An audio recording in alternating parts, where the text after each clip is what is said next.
Article 12 की अगर हम बात करें, आर्टिकल 12, तो आर्टिकल 12 में हमें क्या बताया गया है? आर्टिकल 12 में डेफिनेशन ऑफ स्टेट, इसके बारे में बताया गया है। डेफिनेशन ऑफ स्टेट, राज्य कोई भी ऐसा कानून नहीं बनाएगा जिससे कि किसी के मौलिक अधिकारों का हनन हो।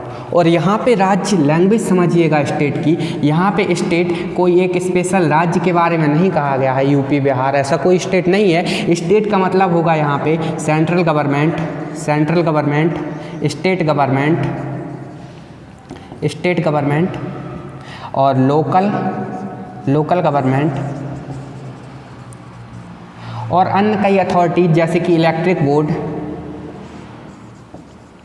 इलेक्ट्रिक बोर्ड, ONGC और कई ऐसी अथॉरिटीज़ हैं जिनको नियम और कानून बनाने का अधिकार दिया गया है। लेकिन आर्टिकल 12 में साफ साफ कहा गया है कि राज्य कोई भी ऐसा कानून नहीं बनाएगा जिससे किसी के मौलिक अधिकारों का हनन हो।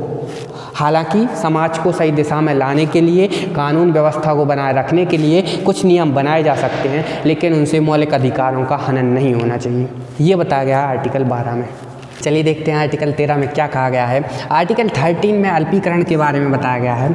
आर्टिकल 13 में कहा गया है आपके पास मूल अधिकार हैं, ठीक है, आपका मूल अधिकार तब तक है जब तक कि आपके मूल अधिकार असंगत ना हो, इससे किसी को कोई प्रॉब्लम ना हो। यह असंगत हो जाते हैं, इससे किसी को प्रॉब्लम होती है तो इनको घटा दिया जाता है मूल अधिकारों को। तो आर्टिकल 13 में अल्पीकरण के बारे में बताया गया है। फॉर एग्जाम्पल, आपको कहीं भी घूमने फिरने की स्वतंत्रता है, आप ऐसा नहीं कर सकते हैं ना कि किसी के घर में घुस के गाड़ी चलाएं, तो ये फिर गलत बात हो जाती है। मूल अधिकार तब तक ठीक हैं जब तक कि उससे किसी को प्रॉब्लम ना हो। तो आर्टिकल 13 में यही बताया गया है अल्पीकरण के बारे में कि आपके पास मौलिक अधिकार हैं वह तब तक ठीक हैं जब तक इससे किसी को प्रॉब्लम ना हो। अगर आपके मौलिक अधिकार असंगत हो जाते हैं, इससे किसी को प्रॉब्लम होती है, तो इसको हटा के कम कर दिया जाता है। आगे इसमें क्या बताया गया है? 26 जनवरी 1950 को संविधान लागू हुआ। तो प्री कॉन्स्टिट्यूशन और पोस्ट कॉन्स्टिट्यूशन के बारे में भी इसमें बताया गया। प्री कॉन्स्टिट्यूशन मतलब संविधान लागू होने से पहले के जो कानून थे वो भी लागू होंगे, बशर्ते कि मौलिक अधिकारों का हनन ना हो, बशर्ते कि उन कानूनों से किसी के मौलिक अधिकारों का हनन ना हो।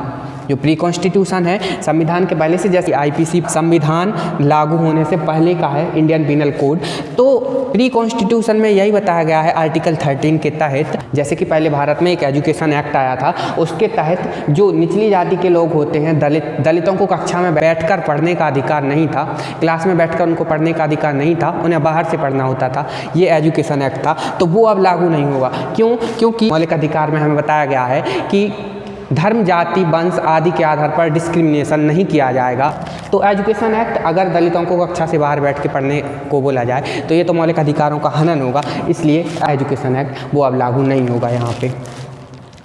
तो प्री कॉन्स्टिट्यूशन और पोस्ट कॉन्स्टिट्यूशन की बात करें तो आर्टिकल 13 में यह भी कहा गया है कि संसद कोई भी, अब आगे भी संविधान लागू होने के बाद भी संसद कोई भी ऐसा कानून नहीं बनाएगी जिससे मौलिक अधिकारों का हनन हो। तो प्री कॉन्स्टिट्यूशन और पोस्ट कॉन्स्टिट्यूशन के बारे में हमें आर्टिकल 13 में बताया गया है। आर्टिकल 13 में यही बताया गया है कि प्री कॉन्स्टिट्यूशन मतलब संविधान लागू होने से पहले जो कानून हैं वो भी लागू होंगे, बशर्ते कि किसी के मौलिक अधिकारों का हनन ना हो।